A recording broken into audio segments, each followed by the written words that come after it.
Hi hello నమస్తే Arun, welcome back to our channel mind మీ.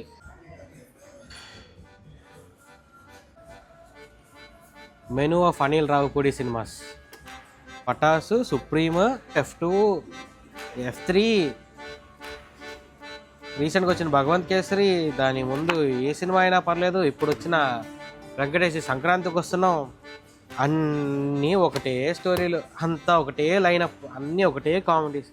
అంటే ఈ మూవీ బేసిక్గా సంక్రాంతికి వస్తున్నాం అనేది ఎలాంటి మూవీ అంటే typical Anil Ravipudi one liners and comedy movie.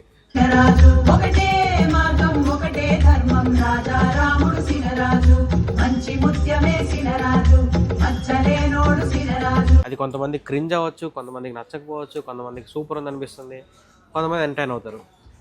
Personally నాకైతే మూవీలో మాత్రం it's okay, not bad. Two hype ఉన్న మూవీ కాదు, అలా అని వర్స్ మూవీ అయితే కాదు. చూసినంతసేపు కొంతసేపు నేను ఎంటర్టైన్ అయ్యాను. కొన్ని వన్ లైనర్స్ నాకు వర్క్ అయ్యాయి.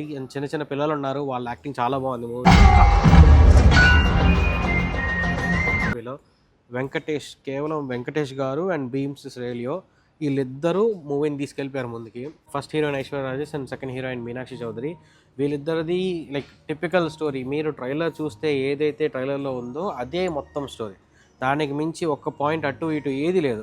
సినిమాలో అంత చిన్న స్టోరీ పెట్టుకొని ఒక 2.5 hours మూవీని ల్యాగ్ వదిలిపెట్టడం అంటే మరి అనిల్ రావుపూడికే సాధ్యం. అదంతా సినిమాలో ఇంకేమీ ఉండదన్నమాట. జస్ట్ అటాచ్మెంట్ సీన్స్ ఉంటాయి. జస్ట్గా సినిమాటిక్ లిబర్టీ తీసేసుకొని ఓకే ఇక్కడ ఒక కామెడీ సీన్ పడాలి, లేదా ఇక్కడ నుంచి ఇక్కడ దాకా ఇలా వెళ్ళాలి అని వెల్ రిటర్న్ అటాచ్మెంట్స్ ఉంటాయి మూవీ మొత్తం. సినిమాలో లైక్ బేసిక్గా ఒక మంచి పని చేసింది ఏంటంటే అనిల్ రావుపూడి సాంగ్స్, అక్కర్లేని సాంగ్స్ పెట్టకుండా కొంతవరకు స్టోరీ డీవియేట్ అవుతున్నా కానీ ఆ కామెడీ వల్ల అక్కర్లేని సాంగ్స్ లేకుండా తీసుకెళ్ళిపోయాడు. ఉన్న 3 songs ఉన్నాయి, 3 to 4 songs, హార్డ్లీ 3 songs ఉన్నాయి. ఆ 3 songs కూడా మంచి ఎంటర్టైనింగ్గానే ఉంటాయి. బికాజ్ భీమ్స్ శ్రేలియో మంచి మ్యూజిక్ ఇచ్చేశాడు అండ్ అనిల్ రావుపూడి ప్రాపర్గా ప్లాన్ చేసుకున్నాడు రైటింగ్లో. అదంతా తెలిసిపోతూ ఉంటుంది. సినిమాటోగ్రాఫర్ మంచి వర్క్ చేశాడు మూవీకి. ఇవన్నీ పక్కన పెట్టేసుకుంటే మూవీ సంక్రాంతికి చూడొచ్చా అంటే ఒక ఫ్యామిలీ ఎంటర్టైన్మెంట్గా మంచిగా చూసేయచ్చు. లైక్ ప్రొడక్షన్ వాల్యూస్ కానీ యాక్టింగ్ కానీ అన్నీ చాలా బాగున్నాయి మూవీలో. ఓన్లీ వన్ థింగ్ డిసప్పాయింట్ ఏంటంటే కొత్తది ఆఫర్ చేయదు మనకి ఈ మూవీ. సినిమాకి ఏదో కొత్త రకంగా ఉండాలి, ఏదైనా కొత్తగా ఎక్స్పెక్ట్ చేస్తున్న వాళ్ళని బాగా డిసప్పాయింట్ చేస్తుంది. అలా కాదు, ఏదో ఫ్యామిలీతో వెళ్ళి కూర్చొని ఎంటర్టైన్మెంట్ అవ్వాలి, కొంచెం సేపు మనం నవ్వుకుని వచ్చేయాలి, జబర్దస్త్ లేదా అనిల్ రావుపూడి పాత సినిమాలు ఇష్టపడే వాళ్ళకి ఈ మూవీ బాగా నచ్చుతుంది. పర్సనల్లీ నాకైతే ఓకే, బికాజ్ నాకే కొత్తది ఆఫర్ చేయలేదు. నేను దీనిలో గూస్ బంప్స్ అని చెప్పుకునే మూమెంట్ ఏమీ లేదు, అలా అని చెప్పేసి ఏం ట్రై ఇది అని చెప్పుకునేది కూడా ఏం లేదు మూవీలో. అలా ఒక స్కేల్లో అలా వెళ్ళిపోతూ ఉంటుంది సినిమా అంతా. So that's okay.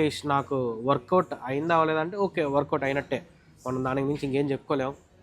ఈ 3 మూవీస్ని కంపేర్ చేసుకుంటే మేబీ ఏది విన్నారు అంటే మీరే డిసైడ్ చేయాలి. కామెంట్స్లో మీరే చెప్పాలి మీకు ఏది మూవీ నచ్చిందో. So thanks for watching our channel mind me. Bye, see you.